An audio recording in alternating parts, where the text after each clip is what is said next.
السلام علیکم dear readers and listeners, کیا حال چال ہے؟ امید ہے خیر خیریت سے ہوں گے اور اللہ تعالیٰ کی رحمتوں اور برکتوں کو خوب سمیٹ رہے ہوں گے اور ایمان کی بہترین حالتوں میں ہوں گی۔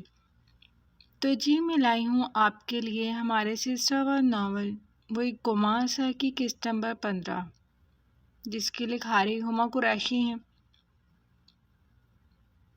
امید ہے آپ اس سے لطف اندوز ہوں گے اور کمنٹ باکس میں ہمیں اپنی قیمتی آراء سے ضرور آگاہ کریں گے۔ ناول سٹارٹ کرنے سے پہلے چینل کو ضرور سبسکرائب کر لیں، شاباش۔ تو چلیے ناول سٹارٹ کرتے ہیں۔ دادا بو، کیا ہو گیا ہے آپ کو؟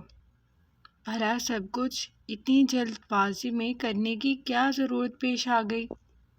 آپ کو معلوم ہے نا، ثانیہ پہلے ہی آپ کے فیصلے سے خفا ہے۔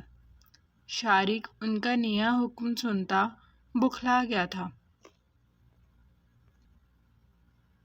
وہ ہماری پوتی ہے شارق، اس کے اچھے برے کو ہم سے زیادہ کوئی نہیں جان سکتا، حتیٰ کہ وہ کم عقل بھی نہیں۔ مگر آج میں تم سے ایک پوتے کا دادا ہونے کے ناطے نہیں، بلکہ اپنی بیٹیوں جیسی پوتی کا باپ بن کر تم سے ایک وعدہ لینا چاہتا ہوں۔ کیا تم ساری زندگی میری بچی کو خوش رکھو گے؟ اس وقت شارق کو ان کی شخصیت کا رعب و دبدبہ کہیں دور جا سویا محسوس ہوا تھا۔ دادا بو، ایسا کیوں سوچ رہے ہیں آپ؟ کیا آپ کو مجھ پر یقین نہیں ہے؟ وہ دکھ سے بولا تھا۔ اس نے اپنے دادا کو کبھی بھی اتنا اداس نہیں دیکھا تھا۔ آج سے کچھ سال پہلے بھی میں نے اپنی ایک بیٹی کے لیے ایسا ہی فیصلہ کیا تھا، مگر اسے لگا کہ میں نے اس کے ساتھ زیادتی کر دی ہے۔ مگر اب میں ایسا کچھ نہیں چاہتا کہ میرے فیصلوں میں کوتاہی کے باعث میری دوسری پوتی بھی مجھ سے بدظن ہو جائے۔ وہ اس وقت شدید کرب میں مبتلا تھے۔ ایسا نہیں ہے دادا بو، ہم جانتے ہیں کہ آپ کبھی بھی ہمارے لیے کوئی غلط فیصلہ نہیں کر سکتے۔ اس کے لہجے میں احترام شامل تھا۔ وعدہ کرو شارق کہ تم کبھی میری بچی کو کوئی دکھ نہیں دو گے۔ شمون ہمیشہ سے اپنے فیصلوں میں آزاد رہا ہے، اور یہ نہ سوچنا میرے بچے کہ دادا نے تمہارے ساتھ زیادتی کی ہے۔ اور شدید رنج کی کیفیت میں مبتلا تھا۔ ایسا کبھی بھی نہیں ہوگا دادا بو، میں کبھی آپ کا مان نہیں توڑوں گا۔ بھلے ہی ثانیہ مجھے پسند نہیں کرتی، مگر میں کبھی بھی اس کا برا نہیں چاہ سکتا۔ جہانگیر صاحب نے مسکراتی نظروں سے اپنے خوبرو اور فرما بردار پوتے کو دیکھا تھا، جس نے کبھی ان کی کسی بات سے نفی نہیں کی تھی۔ مجھے تم پر ہمیشہ فخر رہا ہے میرے بچے۔ انہوں نے آگے بڑھ کر اس کی پیشانی چومی تھی، جو ان کے ہاتھ پر عقیدت سے بوسہ دیتا ان کا مان بڑھا گیا تھا۔ خوش رہو، جا کر ذرا اپنے باپ اور چچا کو بھیجو، دونوں سے مشورہ کر کے نکاح کی ڈیٹ فائنل کر دیتا ہوں۔ وہ شارق کی جانب سے ملنے والے مثبت رسپانس پر ہلکے پھلکے ہو گئے تھے۔ اقصیٰ آج کافی دنوں بعد گھر سے باہر کھلی فضا میں سانس لینے کے لیے نکلی تھی۔ اس وقت وہ پاکستانی بزنس ٹائکون ریاض ملک کے ولا کے عین سامنے کھڑی تھی۔ دیوار میں نصب نام کی تختی کو بغور پڑھتی وہ لایعنی سوچوں میں گم تھی۔ جبھی عقب سے کوئی شناسا شرارتی سی آواز ابھری تھی، ہیلو خونخوار جرنلسٹ۔ اقصیٰ ذرا افسوس سے پلٹی تھی۔ کیا آپ کوئی اسپائی ہیں، یا پھر میری جاسوسی کرنا آپ کا پسندیدہ مشغلہ ہے؟ وہ سینے کے گرد بازو لپیٹتی گھور کر بولی، سیاہ رنگ پینٹ پر لانگ کوٹ میں ملبوس کھڑا وہ مسلسل مسکرا رہا تھا۔ ڈارک براؤن آنکھوں کی چمک ہی اتنی تھی۔ ویسے ہو بھی سکتا ہے، اس نے کندھے اچکائے۔ اوہ، پھر تو مجھے آپ سے اور زیادہ محتاط رہنا چاہیے۔ اس نے آئیبرو اٹھائے۔ دیکھیں، اگر میں کوئی جاسوس ہوا بھی تو مجھے جو کرنا ہے وہ تو میں ہر حال میں کر گزروں گا، بھلے آپ مجھ سے کتنا ہی کنارہ کر لیں۔ وہ متبسم لہجے میں بولا۔ اس بار اقصیٰ ہولے سے مسکرائی۔ ویسے خونخوار جرنلسٹ، کیا آپ مسکراتی بھی ہیں؟ اس نے شرارتی لہجے میں پوچھا۔ آپ کی ایک غلطی پہلی غلطی سمجھ کر نظر انداز کی تھی۔ اگر اب ایک بار پھر آپ نے مجھ سے فری ہونے کی کوشش کی تو بخشوں گی نہیں۔ وہ اس کے انداز پر نہ چاہتے ہوئے بھی کہکا لگا گیا۔ آپ صبح شام کڑوا کریلا کھاتی ہیں کیا؟ وہ بات کو طول دے رہا تھا۔ اور آپ کیا صبح شام اینٹی غیرت سے آری انجیکشن لگواتے ہیں؟ اسے لمحے میں حساب بے باک کیا۔ اوہو، ایک تو آپ غصہ بڑی جلدی ہو جاتی ہے۔ اس نے ذرا ناراضگی جتائی۔ شاید فضول کے مفروضات گھڑنا آپ کی پرانی عادت ہے۔ اب وہ سنجیدہ تھی۔ کہہ سکتی ہیں۔ وہ ماضی کی کسی بھولی بھٹکی یاد میں کھویا انکاری نہیں ہوا تھا۔ ویسے مرحوم ریاض صاحب کے گھر کو تاج محل کی طرح محو ہو کر نہارنے کی کوئی خاص وجہ؟ اس کی رگیں ظرافت ایک بار پھر سے پھڑکی تھی۔ ایسا کچھ بھی نہیں، بس ویسے ہی چینل کے لیے کچھ ٹھوس ثبوت اکٹھا کر رہی ہوں۔ تو ویسے ہی دھیان چلا گیا۔ اس نے نارمل انداز میں کہتے سر جھٹکا۔ ویسے سنا ہے کہ یہ بزنس مین بہت سے جرائم میں ملوث رہا ہے۔ اس نے اپنے تئیں بات قیاس کیا۔ کوئی نئی بات تو نہیں ہے؟ خیر سے پاکستان میں تو چپراسی سے لے کر بیوروکریٹ اور پرچون والے سے لے کر بزنس ٹائکون سبھی کرپٹ ہو گئے ہیں، اور جس طرح کے پاکستان کے حالات ہیں عین ممکن ہے کہ قیامت سے کچھ عرصہ قبل شاید حالات میں کچھ بہتری آ جائے، ورنہ فی الحال تو ایسے کوئی آثار نظر نہیں آ رہے۔ اس نے انتہائی غیر سنجیدہ انداز میں ایک بہت سنجیدہ بات کی تھی۔ اب ایسے تو نہ بولے مس جرنلسٹ، سب تو برے نہیں ہوتے۔ وہ برا مان گیا تھا۔ بالکل، سب برے نہیں ہوتے، کیونکہ 500 انگلیاں برابر بھی تو نہیں ہو سکتی نا۔ جہاں میں برائی کے ساتھ اچھائی کا ہونا لازم و ملزوم ہے۔ وہ سرسری سے لہجے میں بولتی زمین پر نگاہیں جمائے قدم اٹھا رہی تھی۔ بالکل بجا فرمایا آپ نے، جیسے ٹائیگر کے ساتھ رپورٹر اقصیٰ جمشید کا ہونا۔ وہ مسکرا کر بولا تھا۔ اقصیٰ کے بڑھتے قدم ایک لمحے کو تھم سے گئے تھے۔ ذرا سا رخ موڑا، نگاہیں اٹھائیں، اس کی آنکھوں میں دیکھا جہاں محض نرم سا تاثر تھا۔ وہ الٹے قدموں بغیر پیٹ دیے پلٹ کر جاتا اس کی نگاہوں سے اوجھل ہو گیا تھا، جبکہ اس کا دماغ محض ایک جملے کی بازگشت میں اٹک کر رہ گیا تھا۔ سڑکوں پر جمتی برف کے ساتھ اسے اپنا وجود بھی یوں ہی جمتا ہوا محسوس ہوا تھا۔ ہانیہ، میری بات سنیں گی پلیز؟ ہانیہ نے ایک نظر مسکراہٹ دباتی سانولی کو دیکھا تھا اور پھر شمعون کو۔ وہ بہت بے چاری سے اسی کی جانب دیکھ رہا تھا۔ یس سر، بولیں۔ کیونکہ میں یہاں موجود ہی صرف آپ کو سننے کے لیے ہوں۔ وہ منہ بسور کر بولتی شمعون کو مسکرانے پر مجبور کر گئی تھی۔ کیا آپ مجھ سے شادی کریں گی؟ وہی مرغی کی ایک ٹانگ۔ ہانیہ کا دل کیا اپنا سر پھوڑ لے۔ اگر آپ کا میرے حوالے سے کوئی خطرناک ارادہ ہے تو اسے فوری جھٹک دیں، ورنہ گوروں کے سخت قانون سے تو آپ بہت اچھے سے واقف ہوں گی۔ وہ اس کے تاثرات دیکھتا، شرارتی لہجے میں بولا، جو اسپاٹ نظروں سے گھور رہی تھی۔ میرا پیچھا چھوڑنے کا کیا لیں گے آپ؟ وہ ضد ہو گئی تھی۔ میرے ساتھ نکاح نامے پر دستخط۔ وہ ہنوز شرارت کے موڈ میں تھا۔ یا میرے اللہ، کہاں پھنس گئی ہوں میں؟ وہ شدید بیزار ہوئی۔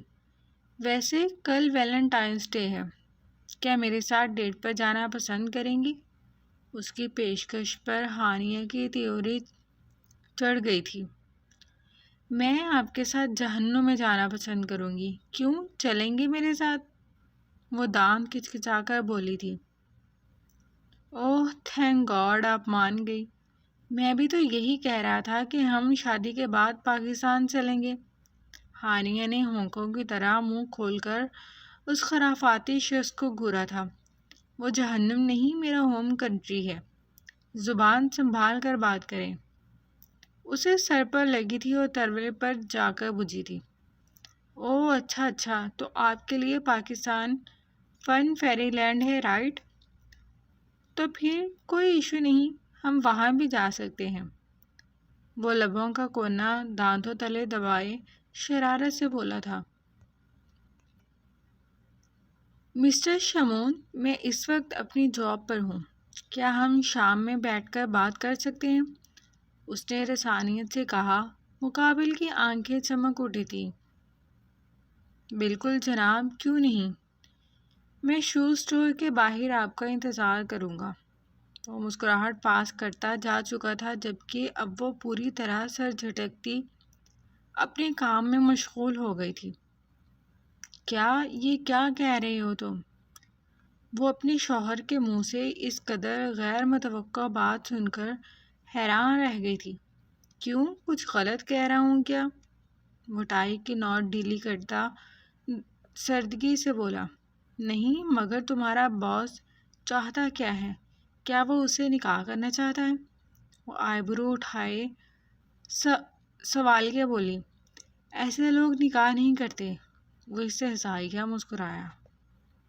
تو کیا تمہاری غیرت یہ گوارا کر لے گی کہ تم اپنی بہن کو کسی اور کے سامنے پیش کر دو؟ وہ لاکھ ظالم عورت سہی، مگر یہ ظلم جھنجھوڑ کر رکھ گیا تھا۔ سر نے مجھے اس کے عوض منہ مانگی رقم دینے کا وعدہ کیا ہے۔ وہ وارڈروب سے اپنے لیے ڈریس نکالتا عام سے لہجے میں بولتا واش روم جانے لگا تھا، مگر پھر یکدم پلٹا تھا۔ لیکن تمہیں کیوں اس سے اس قدر ہمدردی ہو رہی ہے؟ اس نے آئیبرو اٹھائے۔ ہمدردی نہیں، میں تو بس تمہاری سوچ پر حیران ہو رہی تھی۔ اب جیسی بھی ہے تو تمہاری بہن نہ، اور کوئی بھی بھائی اپنی بہن کے بارے میں اس طرح سے نہیں سوچ سکتا۔ وہ رخوت سے بولی۔ سوتیلی بہن ہے، اسے تصحیح کی۔ ایک ہی بات ہے، اس نے کندھے اچکائے۔ صرف 2 دن ہے تمہارے پاس، اسے ہر طرح سے تیار کر لو۔ اب یہ بہت بڑے پیمانے پر بہت اثر و رسوخ والے لوگوں کے لیے کام کرنے والی ہیں، اور بتا دینا کمبخت کو کہ غداری کی سزا صرف موت ہے۔ وہ درست لہجے میں بولتا واش روم میں بند ہو گیا تھا، جبکہ وہ سر جھٹکتی روم سے باہر نکل گئی تھی۔ کیا ابھی تک اپنے گھر والوں کے غم میں مبتلا ہو تم؟ وہ روم میں داخل ہوا تو وہ اداس سی کھڑی تھی، مگر جلدی سے آگے بڑھ کر اس کا بریف کیس ہاتھ سے لیتے کوٹ اتار کر ایک طرف کو رکھا تھا۔ ایسی بات تو نہیں ہے داؤد؟ وہ خائف سی اپنی سرخ مترنم آنکھیں جھکا گئی۔ اچھا یہاں دیکھو پھر ذرا۔ اس نے تھوڑی پکڑ کر اس کا سر اونچا کیا تھا۔ ڈارلنگ، اگر تمہیں اپنے گھر والوں کی زیادہ ہی یاد ستا رہی ہے تو بہتر ہوگا کہ میرے سامنے سے اپنی شکل گم کر لو، کیونکہ اگر میرا موڈ رومانٹک شوہر سے ہٹ کر ایول موڈ آن ہو گیا تو میرے سائے سے بھی پناہ مانگو گی۔ وہ زہریلی مسکراہٹ سمیت اس کے چہرے پر پھنکارا تھا۔ وہ سختی سے آنکھیں میچ گئی۔ سنا ہے تمہارا وہ بھائی آج کل کسی لڑکی کے چکر میں لندن میں پاگل ہوا گھوم رہا ہے۔ سمن نے چنبے سے آنکھیں کھولی تھی۔ کس کی بات کر رہے ہیں داؤد؟ وہ حیران رہ گئی۔ اب تم اتنی بھی بھولی نہیں ہو، خیر جاؤ ڈنر کا انتظام کرو، آج سارا کھانا تمہارے ہاتھ کا ہونا چاہیے۔ وہ خوشگواری سے مسکراہٹ پاس کرتا مریم کو حواس باختہ سا چھوڑ کر واش روم میں بند ہو گیا تھا۔ میں تو یہی سوچ سوچ کر حیران و پریشان ہوں کہ شمون کی واپسی سے پہلے اس قدر جلد بازی میں نکاح کی ڈیٹ رکھ لی ہے، اوپر سے زیادہ مہمانوں کو بھی نہیں بلایا ہے۔ میرے اتنے ارمان تھے اپنے بیٹوں کی شادی کو لے کر، سب دھرے کے دھرے ادھورے رہ گئے۔ شامین بیگم مسلسل بولتی ہوئی اپنی بھڑاس نکال رہی تھی۔ بھابھی مجھے تو رہ رہ کر ثانی کی فکر ہو رہی ہے، اپنے دادابو کی طرح مان تو گئی ہے، کہیں کوئی وبال نہ کھڑا کر دے۔ وہ شدید پریشانی کے عالم میں بولی تھی۔ ارے تم فکر نہیں کرو، کچھ نہیں کرے گی، ہماری بچی ہے، میرا شارق بہت خوش رکھے گا اسے، وہ مطمئن کرنے والے لہجے میں بولی، مگر ان کی پریشانی بجا تھی۔ اللہ کرے۔ خیر نکاح کا جوڑا اور ولیمے کا جوڑا تو فائنل ہو گیا ہے، بابا جان نے باقی تمام رسموں سے سرے سے ہی منع کر دیا ہے، تو باقی سب کی تو گنجائش ہی ختم ہو گئی۔ یہ بھی ٹھیک ہے، چلو اچھا ہی ہے، فضول وقت کا ضیاع ہے۔ وہ دونوں خواتین اب سر جھٹک کر اپنی باتوں میں مشغول ہو گئی تھیں۔ رات کا اندھیرا ہر سو پھیل رہا تھا۔ ایسی صورتحال میں اکثر زیان کے ساتھ چہل قدمی کرتی گھر سے کافی دور نکل آئی تھی۔ یہ ذرا سنسان سڑک تھی۔ وہ دونوں ماں بیٹے ہنستے مسکراتے اپنی باتوں میں مہپ تھے، جبھی کسی نے عقب سے انہیں پکارا۔ اقصیٰ پلٹ کر ایک لمحے کو سانس لینا بھول گئی تھی۔ وہ جو کوئی بھی شخصیت تھا، اس کی آنکھیں انتہا کے سرخ ہو رہی تھی۔ نہ صرف آنکھیں، غور کرنے پر معلوم ہوا کہ اس شخص کی پتلیاں بھی سرخ رنگ تھی۔ زیان تو یکدم رو کر چہرہ پلٹتا، اس میں چھپنے کی کوشش میں اپنا چہرہ چھپا گیا تھا۔ اگر تم چاہتی ہو کہ تم اب سکون کی زندگی گزار سکو تو ریاض ابراہیم کے قتل کیس سے دور رہو، سمجھی؟ ورنہ تمہارا یہ بیٹا۔ وہ ہوڈی میں موجود شخص ایک لمحے میں اس کے قریب آ کر عجیب بھاری سی آواز میں پھنکار کر دھمکاتا اسے حواس باختہ سا چھوڑ کر جا چکا تھا۔ زیان میرے بچے، یہاں دیکھو ماما کی طرف۔ وہ جلدی سے زیان کے چہرے کا رخ اپنی جانب موڑتی گھٹنوں کے بل بیٹھتی بہلانے لگی، جبکہ اپنی دھڑکنوں کی رفتار بڑھ گئی تھی۔ مما، وہ بیڈ انکل کی آئیز۔ وہ معصوم شدید قسم کے خوف میں مبتلا ہکلا کر بولتا بلک اٹھا تھا۔ زیان مائی بوائے، ڈونٹ کرائی۔